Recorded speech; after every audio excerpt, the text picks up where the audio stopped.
आओ स्वागत करते हैं उन खास आत्माओं का जिन्हें ब्रह्मांड ने खुद चुना है।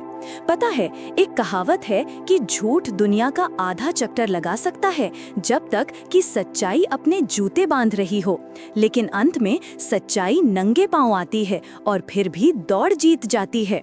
वापस स्वागत है चुने हुए।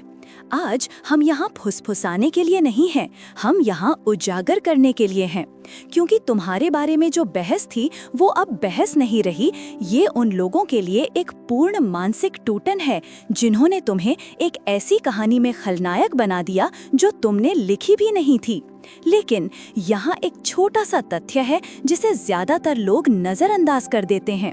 मनोवैज्ञानिक कहते हैं कि लोग अक्सर उन लोगों को बलि का बकरा बनाते हैं जो बिना कोशिश किए भी उनकी गहरी असुरक्षाओं को उजागर कर देते हैं। और अंदाजा लगाओ क्या? तुमने मेज को हिलाने की कोशिश नहीं की, तुम उस पर बैठे और पैर कांपने लगे। वर्षों तक तुम हर किसी के तर्क में मुख्य पात्र रहे हो। वो नाम जिसने ग्रुप चैट को फोड़ दिया, पारिवारिक रात्रि भोज को अजीब बना दिया और सहकर्मियों को क्यूबिकल्स में हाई स्कूल के बच्चों की तरह फुसफुसाने पर मजबूर कर दिया। वे जुनूनी थे, उन्होंने बहस की, उन्होंने विश्लेषण किया। लेकिन यहाँ वो कथानक मोड़ है जिसकी उन्होंने कभी उम्मीद नहीं की थी। तुम कभी भी समस्या नहीं थे, तुम बस वो सच्चाई थे जिसे कोई भी स्वीकार नहीं करना चाहता था कि कमरे में चला गया है। और अब यहाँ तक कि दर्शक भी, वे जो तुम्हारी गिरावट के लिए ताली बजाते थे और पॉपकॉर्न पास करते थे, वे थक गए हैं। नाटक से नहीं थके, ओ नहीं, वे उन लोगों का बचाव करते करते थक गए हैं जो अब अपनी कहानियों को भी सीधा नहीं रख सकते। और चलो ईमानदार रहें, कुछ लोगों ने तुम्हें खलनायक बनाने की कोशिश में इतना समय बिताया है कि वे भूल गए हैं कि मूल झूठ क्या था। इस बिंदु पर उनकी कहानी में एक विषाक्त पूर्व के इंस्टाग्राम कैप्शन से ज्यादा संपादन है और ये अभी भी विश्वसनीय नहीं है। तो कमर कस लो, क्योंकि इस वीडियो में हम ये जानने जा रहे हैं कि पासा क्यों पलट रहा है, क्यों तुम्हारे आलोचक भी थक गए हैं और क्यों तुम्हारा सच्चाई में चलना किसी भी तर्क से ज्यादा झूठ को नुकसान पहुंचाया है। तैयार हो जाओ, ये बदला नहीं है, ये रहस्योद्घाटन है और हर कोई इसे एक नेटफ्लिक्स स्पेशल की तरह प्रकट होते हुए देख रहा है जिसमें वे नहीं जानते थे कि तुम अभिनय कर रहे हो। चलो शुरू करते हैं। नंबर 1, वे तुम्हारा बचाव नहीं कर रहे थे, वे उस झूठ का बचाव कर रहे थे जो उन्होंने तुम्हारे चारों ओर बनाया था। वे तुम्हारा बचाव नहीं कर रहे थे, वे उस झूठ का बचाव कर रहे थे जो उन्होंने तुम्हारे चारों ओर बनाया था। ये वो हिस्सा है जिसे लोग स्वीकार नहीं करना चाहते। जब वे खाने की मेज पर ग्रुप चैट में बंद दरवाजों के पीछे तुम्हारे बारे में बहस कर रहे थे, तो ऐसा इसलिए नहीं था क्योंकि वे इस बारे में भ्रमित थे कि तुम कौन थे। दिल की गहराई में वे पहले से ही जानते थे, जो वे वास्तव में बचाने की कोशिश कर रहे थे वो झूठी कहानी थी। वे सभी घटनाओं के एक ऐसे संस्करण पर सहमत हुए जिसने तुम्हें समस्या के रूप में चित्रित किया, क्योंकि उस संस्करण ने उन्हें अपनी भूमिकाओं के बारे में बेहतर महसूस कराया। ये स्वीकार करना कि तुम कभी भी समस्या नहीं थे, इससे हर किसी को खुद को देखने के लिए मजबूर होना पड़ता। इसका मतलब ये स्वीकार करना होता कि वे बिना ये पूछे कि ये कहाँ जा रहा है, एक बैंड वैगन पर कूद गए थे, कि उन्होंने लाल झंडे नजरअंदाज किए, गपशप दोहराई, जब उन्हें बोलना चाहिए था तब चुप रहे। इससे उन्हें ये स्वीकार करने के लिए मजबूर होना पड़ता कि उन्होंने झूठों पर विश्वास किया, क्योंकि वे झूठ सच्चाई से ज्यादा आरामदायक थे और आराम एक शक्तिशाली दवा है। जब लोगों को ये एहसास होता है कि तुम्हारे बारे में कहानी मेल नहीं खाती है, तो वे इसे ठीक करने के लिए जल्दबाजी नहीं करते, पहले वे घबरा जाते हैं, क्योंकि अब उन्हें साथ खेलने के अपराध बोध, गलत होने की शर्मिंदगी और इस बात के डर का सामना करना पड़ता है कि वे खुद से और क्या झूठ बोल रहे हैं। यही असली टूटन है।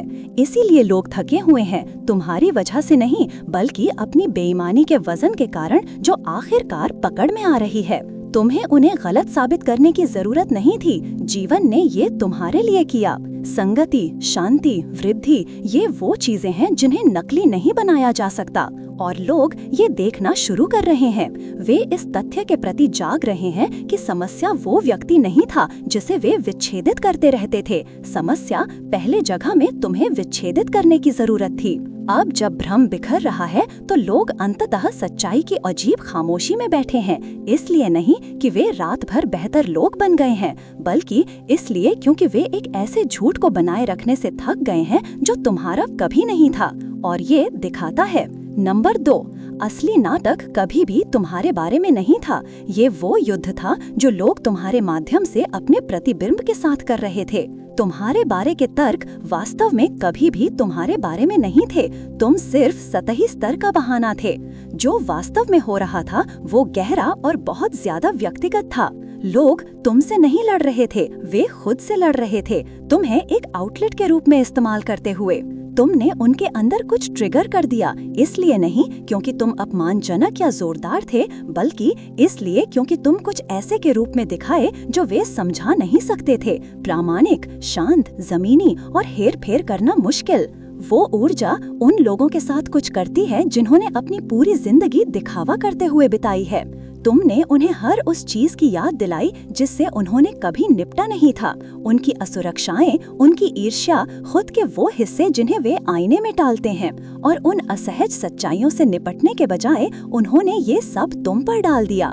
तुम एक ऐसी कहानी में खलनायक बन गए जिसका तुम्हारे वास्तविक व्यवहार से कोई लेना देना नहीं था। प्रतिबिंबित करने की तुलना में उंगलियां उठाना आसान है। ये कहना आसान है कि तुम समस्या हो, बजाय ये स्वीकार करना कि वे इतने लंबे समय से एक मुखौटा पहन रहे हैं कि वे ये भी नहीं जानते कि वे इसके बिना कौन हैं। तुम उनकी प्रक्षेपण स्क्रीन बन गए। उन्होंने अपना सारा भावनात्मक सामान तुम पर डाल दिया, फिर वजन के लिए तुम्हें दोषी ठहराया।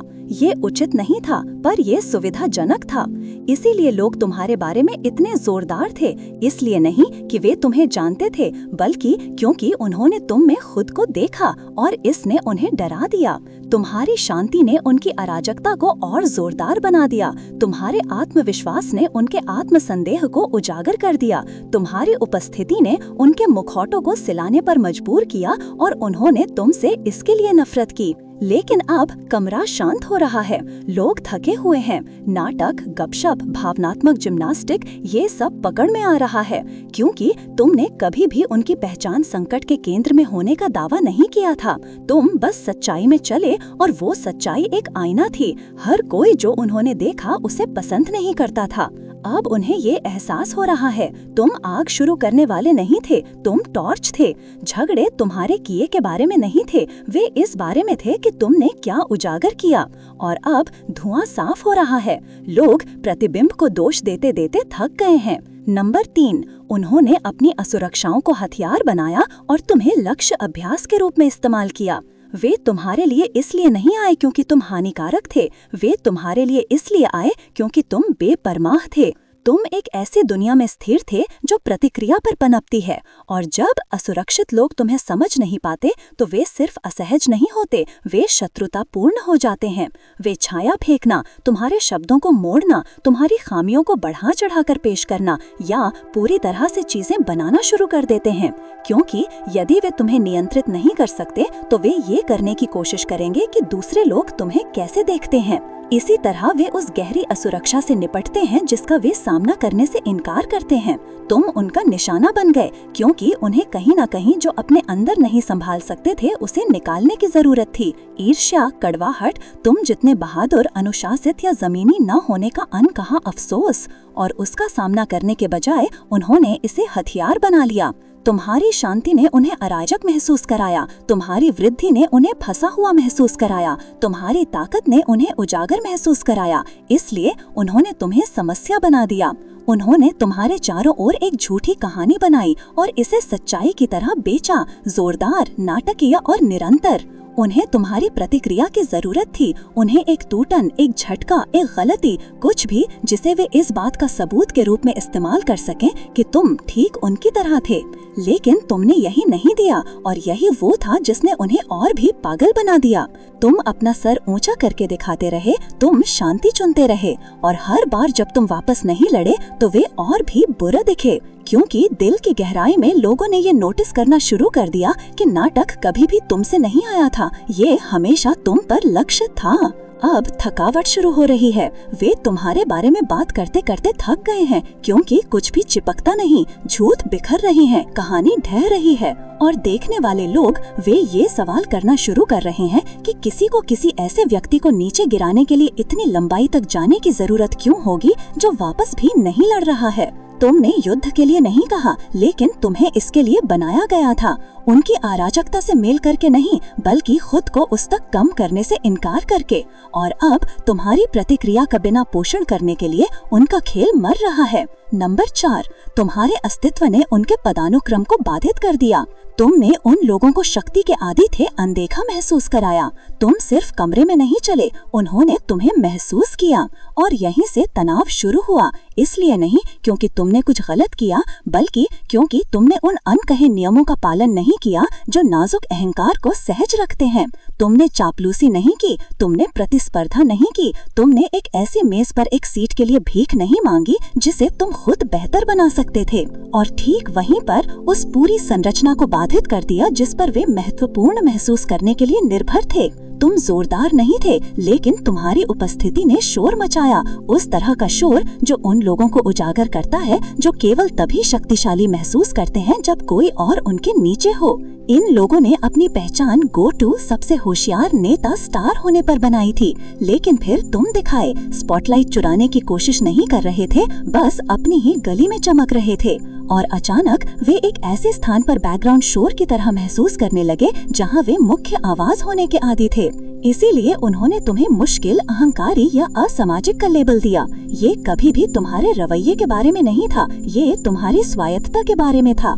तुम उनका खेल नहीं खेल रहे थे और इसने तुम्हें नियंत्रित करना असंभव बना दिया।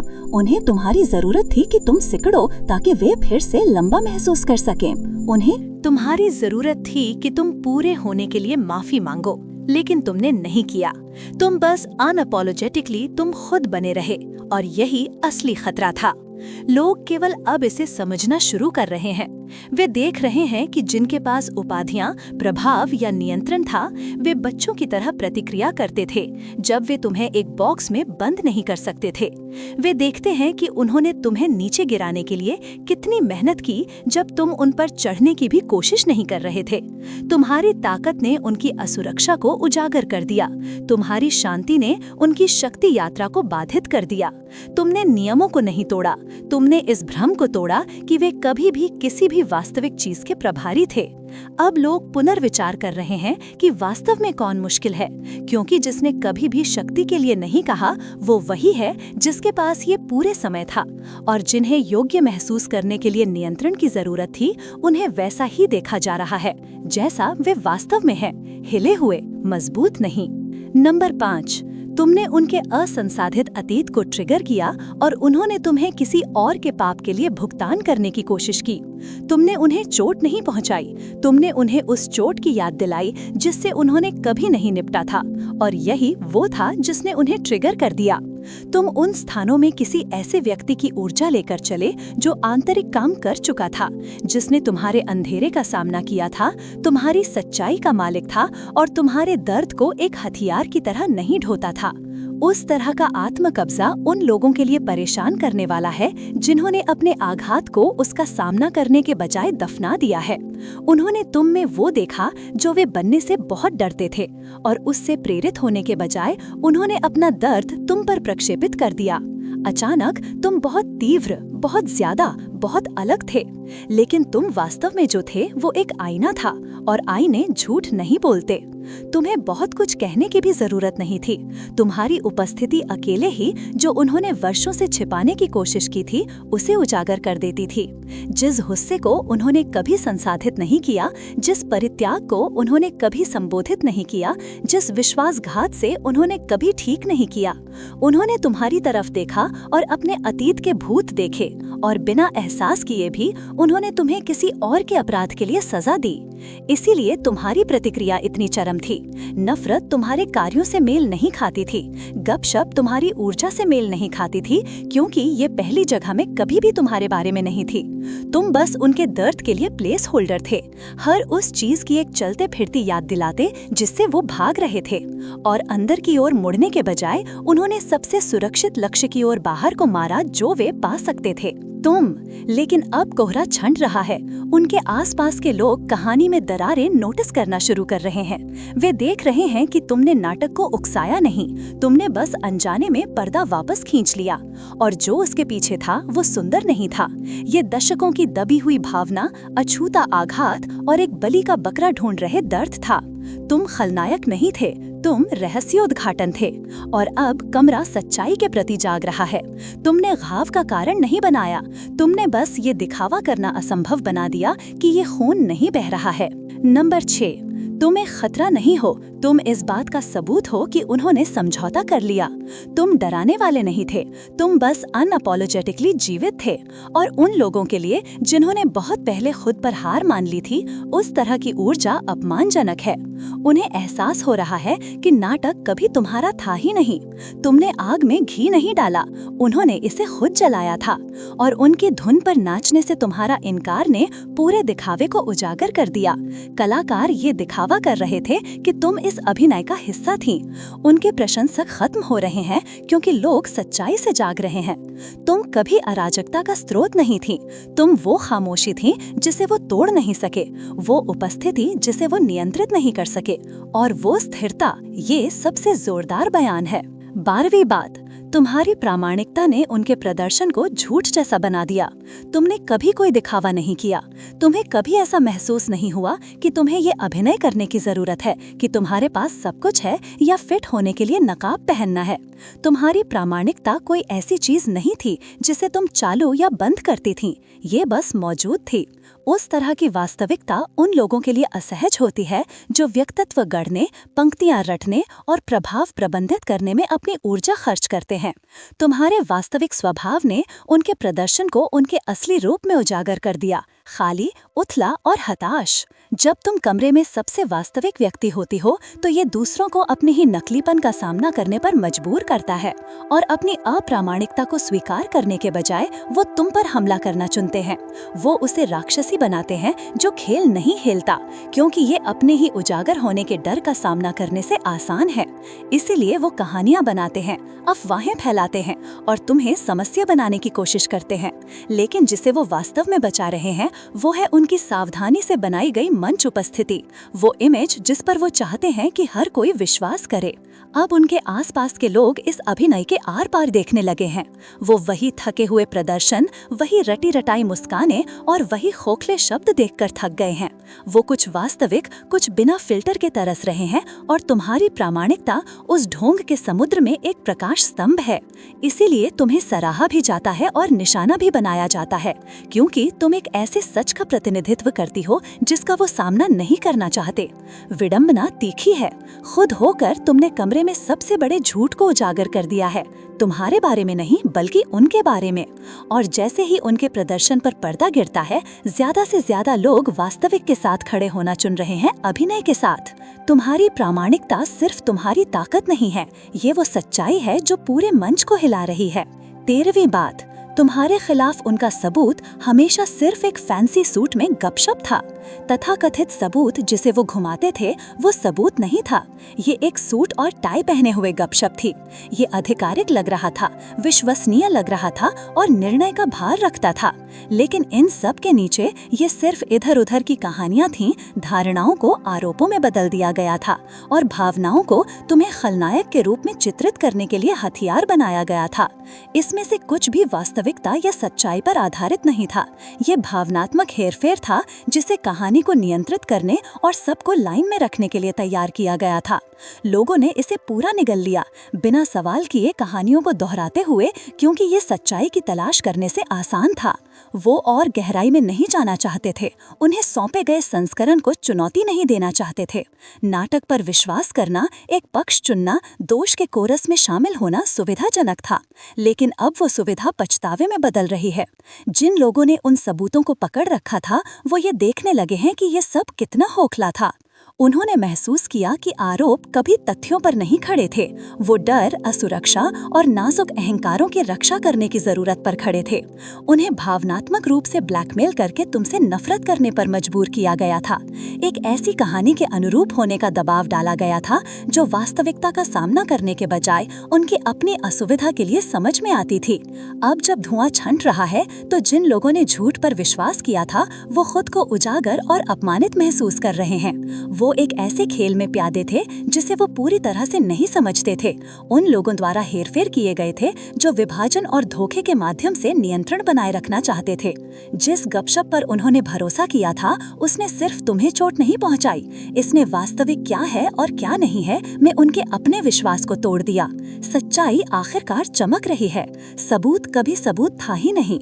ये असुरक्षा के लिए एक नकाब और नियंत्रण के लिए एक उपकरण था, और जो लोग इससे मूर्ख बने थे वो इस तथ्य से जाग रहे हैं कि उन्होंने सिर्फ तुम्हें नहीं खोया, उन्होंने खुद को खो दिया। 14वीं बात, तुम हारी नहीं, तुमने उस सड़े हुए कोर को उजागर किया जिसे धोना तुम्हारा काम कभी नहीं था। तुम हारी नहीं, चाहे उन्होंने तुम्हें कितना भी समझाने की कोशिश की हो, तुम्हारे चारों ओर घूमती अराजकता तुम्हारी रचना नहीं थी। ये सतह के नीचे छिपी सड़न थी, वो खै जिसे छिपाने के लिए उन्होंने इतनी मेहनत की थी।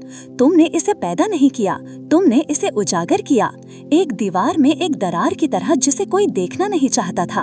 तुम्हारी मौजूदगी ने छिपे हुए फ्रैक्चर को नजरअंदाज करना असंभव बना दिया, और इसने उन्हें डरा दिया, क्योंकि एक बार जब सड़न दिखाई देने लगती है तो इसे नजरअंदाज या ढका नहीं जा सकता है। तुम उनकी खुरूबता को प्रतिबिंबित करने वाला आईना बन गई, उनके झूठ को उजागर करने वाली रोशनी। और लंबे समय तक उन्होंने तुम्हें चुप कराना, तुम्हें बाहर निकालना, तुम्हें समस्या बनाना, हर किसी को ये समझाने की कोशिश की कि तुम ही इस गंदगी का स्रोत थे। लेकिन तुम स्थिर रहीं, तुमने उनकी सड़न को नहीं अपनाया, तुमने उसे वैसा ही दिखाया। इसमें ताकत लगी और इसने उनके नियंत्रण की नींव को हिला दिया। अब लोग थक चुके हैं, तुम्हारी वजह से नहीं, बल्कि इसलिए क्योंकि वो दूसरों को खुद को नष्ट करते हुए देख रहे हैं, तुम्हारी रोशनी को मंद करने की कोशिश कर रहे हैं। वो खेल, दोष और हेरफेर से तंग आ चुके हैं। थकावट बहुत लंबे समय तक नजरअंदाज की गई सच्चाई को देखने और झूठ को जीवित रखने के कारण हुए दर्द से आती है। लेकिन वो थकावट जागृति का भी संकेत है। जिस मंत्र ने सबको इनकार में फंसा रखा था वो टूट रहा है, वास्तविक उठ रहा है। लोग सच्चाई को ढोने वालों और भ्रम के पीछे छिपने वालों के बीच का अंतर देखने लगे हैं। तुम्हारी रोशनी जो कभी एक खतरा थी अब एक प्रकाश स्तंभ है, और दुनिया मदद नहीं कर सकती लेकिन ध्यान देती है जब वास्तविकता शोर के माध्यम से टूटती है। तुम हारी नहीं, तुमने सड़े हुए कोर को उजागर किया, और अब उपचार का एक मौका है। जिस वजन को तुम्हें कभी नहीं ढोना था वो गिर रहा है, और स्वतंत्रता बस आगे है। एक ऐसी दुनिया में जो भ्रम से चिपकी रहती है, तुम वो अटूट सच्चाई रही हो जिसने चुप होने से इनकार कर दिया। अराजकता, आरोप, इंतहाई ड्रामा, वो कभी भी तुम्हारी कीमत या तुम्हारे चरित्र के प्रतिबिंब नहीं थे। वो एक गहरी तुमने उन असहज सच्चाइयों के साथ एक हिसाब करने पर मजबूर किया जिनसे वो लंबे समय से बचते रहे थे। और यद्यपि ये कभी-कभी एक अकेली लड़ाई की तरह महसूस हुआ, ये कभी भी अकेले लड़ने के लिए तुम्हारी नहीं थी। थकावट, भ्रम, गुस्सा वो सामूहिक घाव थे जिन्हें तुम्हारे बस होने के साहस से प्रकाश में लाया जा रहा था। तुमने जो किया है वो क्रांतिकारी से कम नहीं है। तुमने विषैले चक्रों को बाधित किया है और उन नींवों में दरारें उजागर की हैं जिन पर दूसरों ने स्थिरता के लिए भरोसा किया था। तुमने उस भावनात्मक कर्ज को उजागर किया जो तुम्हारे कंधों पर अनुचित रूप से रखा गया था, और दिखाया कि बिना कुछ वापस चाहे स्वतंत्र रूप से देने का क्या मतलब है। तुमने प्रदर्शन में डूबी दुनिया में प्रामाणिकता का प्रतीक बनी, और तुम तब भी स्थिर रहीं जब हर कोई तूफान खड़ा कर रहा था। अब ज्वार बदल रहा है, कहानी बदल रही है, और असली कहानी, तुम्हारी कहानी आखिरकार पहचानी जा रही है। जिन्होंने कभी तुम्हें समस्या का लेबल दिया था वो अब अपनी ही परछाइयों से जूझ रहे हैं। झूठ बनाए रखने की थकावट सच्चाई की स्पष्टता को रास्ता दे रही है, और इन सब के माध्यम से तुम्हारी रोशनी केवल और उज्जवल होती है। तुम समस्या नहीं हो, तुम जागृति हो। और जैसे ही मंत्र टूटता है और वास्तविक उठता है, तुम्हारी यात्रा उन लोगों के लिए खाका बन जाती है जो अपनी शक्ति में कदम रखने के लिए तैयार है। इसलिए अपनी जगह पर बनी रहो, ये जानते हुए कि जो तुमने सहा वो कभी हार नहीं थी, बल्कि एक गहरी जीत थी। एक ऐसी जीत जो स्वतंत्रता, उपचार और एक ऐसे भविष्य के लिए रास्ता साफ करती है जहां सच्चाई को अब और नजरअंदाज नहीं किया जा सकता है। दुनिया ने तुम्हें मंद करने की कोशिश की होगी, लेकिन तुम चमकने के लिए पैदा हुई थीं। अगर इस संदेश ने घर कर लिया और तुम्हारे अंदर कुछ हिला दिया, तो इसे यहीं रोकने मत दो। उस सब्सक्राइब बटन को दबाओ और सच्चाई के खोजियों और शोर से ऊपर उठने वाले वास्तविक लोगों के आंदोलन में शामिल हो जाओ। ये दिखाने के लिए इस वीडियो को पसंद करो कि तुम छोटा खेलना बंद कर चुकी हो। नीचे अपनी कहानी या विचारों के साथ टिप्पणी करो। चलो एक ऐसा समुदाय बनाएं जहां ईमानदारी जीतती है। और सबसे महत्वपूर्ण बात, इसे किसी ऐसे व्यक्ति के साथ शेयर करो जिसे इसे सुनने की जरूरत है। साथ मिलकर हम चक्र को तोड़ रहे हैं, झूठ को उजागर कर रहे हैं और पहले से कहीं ज्यादा चमक रहे हैं। तुम्हारी आवाज मायने रखती है, इसलिए इसे सुनाओ।